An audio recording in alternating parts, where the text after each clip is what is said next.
O que você imagina quando diz Nova York? Arranha-céus, luzes, tecnologia, certo? No entanto, o que você está vendo agora é Nova York. Estas casas que você está vendo agora têm mais de 100 anos. Realmente acho que esta cidade precisaria de uma renovação. Claro, isto não é a cidade de Nova York, não estou no centro de Manhattan, mas assim fica quando nos afastamos um pouco. Você já ouviu falar das Freedom Cities ou Cidades da Liberdade? Esse é um projeto que promete transformar a maneira como os americanos vivem, criando novos espaços para visitação, mas com menos interferência federal. Esta iniciativa é uma proposta do presidente eleito Donald Trump que pode ser interessante, mas o que acontecerá com cidades como estas? Elas mudarão ou permanecerão esquecidas? Fique conosco que hoje vamos aprofundar sobre qual é o objetivo dessas cidades da liberdade e ao que se refere quando fala de liberdade. Bem-vindos ao América Revelada. Eu sou Elina Villafane, falando desde Nova York.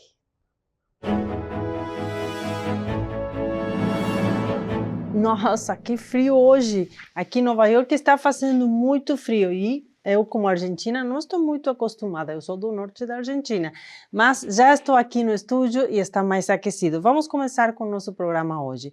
Donald Trump, durante sua campanha presidencial, falou sobre seu projeto Freedom Cities, ou Cidade da Liberdade. Este projeto é para construir novas cidades. Ele disse que poderia construir até 10 cidades, com um foco na inovação e na autonomia. E algo interessante para muitos americanos é que dessas cidades da liberdade haveria menos interferência do governo federal. Vamos ouvir o que Donald Trump disse sobre este projeto Freedom Cities quando ainda ele estava em sua campanha eleitoral. Past generations of Americans pursued big dreams and daring projects that once seemed absolutely impossible. They pushed across an unsettled continent and built new cities in the wild frontier. They transformed American life with the interstate highway system, magnificent it was, and they launched a vast network of satellites into orbit all around the Earth. But today, our country has lost its boldness. Under my leadership, we will get it back in a very big way.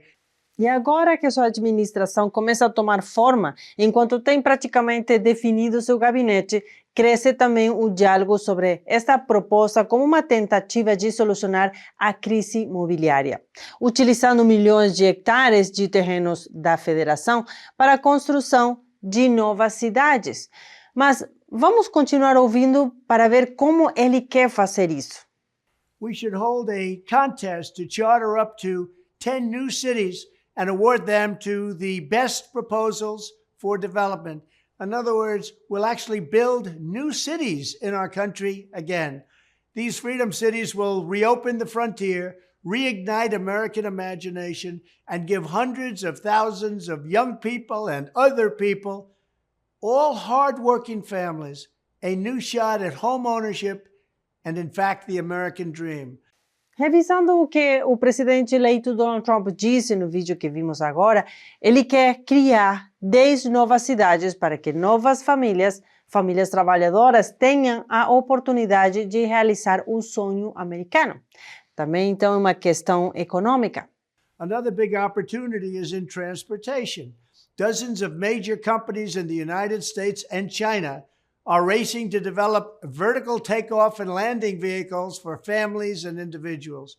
Just as the United States led the automotive revolution in the last century, I want to ensure that America, not China, leads this revolution in air mobility. These breakthroughs can transform commerce, bring a giant infusion of wealth into rural America, and connect families in our country in new ways. Então, podemos dizer que as Freedom Cities, ou Cidades da Liberdade, também poderiam ser uma das peças do quebra-cabeça nos planos econômicos e estratégicos de Donald Trump. O impulso para a criação das Cidades da Liberdade, se finalmente for realizado, claro, possivelmente viria junto com tarifas generalizadas que Donald Trump quer implementar sobre produtos industrializados vindos da China e de outras nações também. e também de esforços ao longo do mandato para trazer a indústria americana de volta para sua terra natal, por preocupações de segurança e também de vulnerabilidade, com adversários dos Estados Unidos muito atrelados à economia. Essas cidades também poderiam apresentar incentivos fiscais, disponibilidade de mão de obra e também um ambiente regulatório favorável para essa proposta de repatriar indústrias. Agora, além das promessas, quão viáveis são essas cidades? Pois a verdade é que esta não é a primeira proposta deste tipo. Já houve outras iniciativas legislativas semelhantes que poderiam até servir como modelo para o projeto Cidade da Liberdade. Por exemplo, este projeto de lei do Texas do ano 2015, que tinha como objetivo criar cidades da liberdade, onde haveria impostos limitados, orçamentos de base zero e nenhuma regulamentação de zoneamento, entre outros elementos de livre mercado. Nesse projeto de lei estavam incorporadas salvaguardas para o direito ao porte de armas, a liberdade de expressão, incluindo também a expressão política e apolítica e também de reunião, a liberdade de culto religioso público e privado, o direito à segurança contra buscas e apreensões irracionais, como a coleta de dados pessoais, vigilância realizada por um funcionário municipal sem mandato judicial. Outro modelo que poderia servir também para a proposta Cidades da Liberdade seria a Lei Houses, a nível federal, apresentada pelo senador Mike Lee no ano 2022 e novamente apresentada no ano 2023. Mas a diferença agora, em termos de viabilidade, é que agora isso vem de um plano do próximo presidente dos Estados Unidos, não é de um dos estados ou do Congresso. Mas, a propósito sobre a questão do Congresso, agora o senador Lee foi escolhido para liderar o Comitê de Energia e Recursos Naturais do Senado na próxima administração de Donald Trump. É algo muito relevante para a proposta de Cidades da Liberdade. Com Lee nesse cargo, isso poderia facilitar para os governos estaduais e locais comprarem terras do Departamento do Interior para lidar com a escassez de moradias, já que mais do 70% das terras públicas federais estão sob o controle desse departamento. Os republicanos do Comitê Econômico Conjunto estimaram que o projeto de lei de Lee poderia abordar praticamente toda a crise imobiliária no oeste do país, onde o governo federal possui uma grande quantidade de terras. Estamos falando de Arizona, Nevada, Wyoming, Idaho, Alaska e Novo México. Ao mesmo tempo em que melhoraria o problema em Montana, em Oregon, Utah, Califórnia, Colorado e Washington também. Além disso, a próxima administração de Donald Trump começa com maioria republicana na Câmara, no Senado, com 6 dos 9 juízes da Suprema Corte nomeados por republicanos. E também Donald Trump ganhou o voto popular além do colégio eleitoral, uma coisa que um republicano não conseguia há décadas e que pode sinalizar um voto de confiança do público. No entanto, nem todos concordam com esses projetos de renovação e criação de novas zonas urbanas. Ao final, há ainda pontas soltas e perguntas sem respostas. As opiniões contrárias à criação de novas cidades da liberdade destacam que isso poderia levar a possíveis vendas de terras públicas para o setor privado, ameaçando também interesses ambientais. Por exemplo, o escritor Steve Franson descreveu assim a possível criação dessas cidades.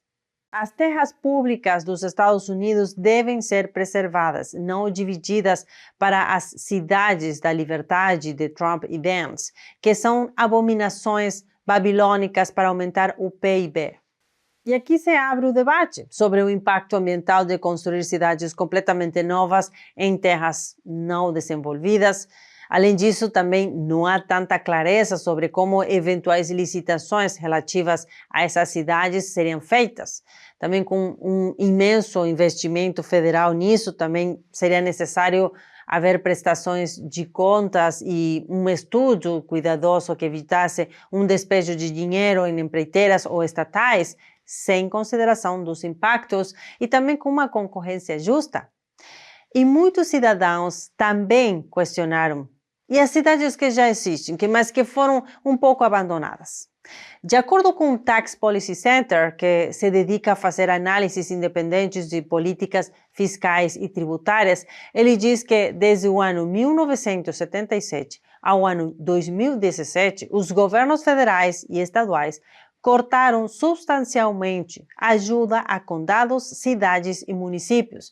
Em média, o apoio foi reduzido de 31% para 16% das receitas municipais, de 27% para 15% das receitas dos municípios e de 42% para 29% das receitas dos condados. Agora, essas reduções também variam de acordo com o estado, como podemos ver no arquivo da Governing, uma organização especializada em análise de governança, que mostra a lista de estados e como a ajuda estadual às suas localidades diminuiu.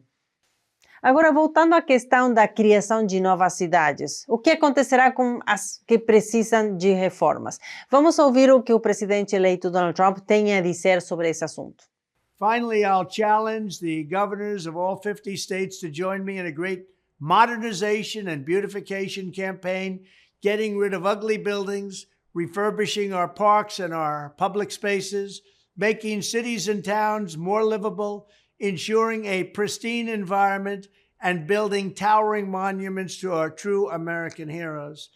Bom, Donald Trump disse que quer modernizar as cidades e garantir um ambiente limpo, mas ainda não disse como pretende implementá-las. E, finalmente, se há intenção de construí-las, é importante saber como isso será feito. Vale dizer que acaba também de haver um experimento com uma cidade planejada parecida com o projeto de Donald Trump. O projeto se chama California Forever. Esse projeto tinha uma visão ambiciosa de criar uma cidade autônoma a partir do zero.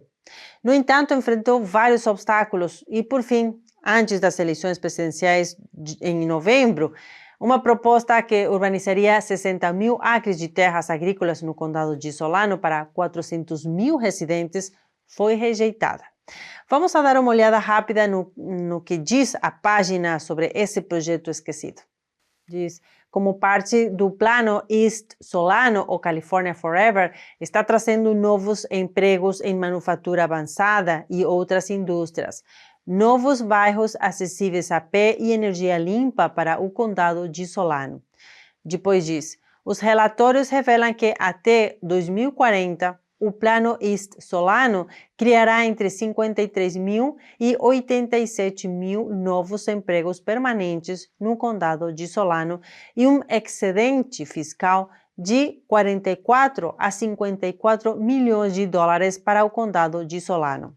Esse projeto teve o apoio de um grupo de empreendedores e capitalistas de risco do Silicon Valley, como, por exemplo, o cofundador do LinkedIn, o senhor Reid Hoffman. No entanto, acabou fracassando devido à falta de transparência sobre os interesses da criação dessa nova cidade em Solano, também a falta de aceitação dos residentes locais, também como conflitos legais com proprietários de terras que se recusaram a vender seus terrenos e também a oposição aberta de autoridades locais. Assim, finalmente, o dia 22 de julho, a proposta de California Forever foi retirada antes de chegar à votação, sinalizando uma pausa forçada. Por fim, dentro desta proposta das Cidades da Liberdade, vê-se uma mistura de promessas e desafios. Por um lado, poderia ajudar a solucionar o problema de moradias e abrir, em tese, o caminho para revitalizar o parque industrial dos Estados Unidos, mas, por outro lado, em um momento em que as cidades enfrentam crises econômicas, sociais e ambientais, restam questionamentos sobre a implementação, também sobre a transparência e o financiamento às cidades que ainda enfrentam dificuldades. Você se mudaria para uma cidade da liberdade? Deixe seu comentário ali embaixo. que logo vou ter o prazer de ler e responder. E se você gostou desse vídeo, compartilhe com todos os seus contatos e curta ali embaixo também pelo botão. Até agora, mais de 1.500 pessoas em pouco tempo ficaram com nós, aceitaram se juntar a nossas notícias diárias que compartilho aqui com você desde minha seleção de notícias, estando aqui nos Estados Unidos e com meu portunhol. Mas se você ainda não fez, espero que o faça e se junte a nós também. E o mais importante é que você deixe ali embaixo seu comentário para que a gente conheça melhor o que você pensa sobre os tópicos que abordamos aqui. Muito obrigado por estar hoje conosco. Com você, Lina Villafane, Deixando América Revelada. Que tenha um feliz Natal e um excelente Ano Novo.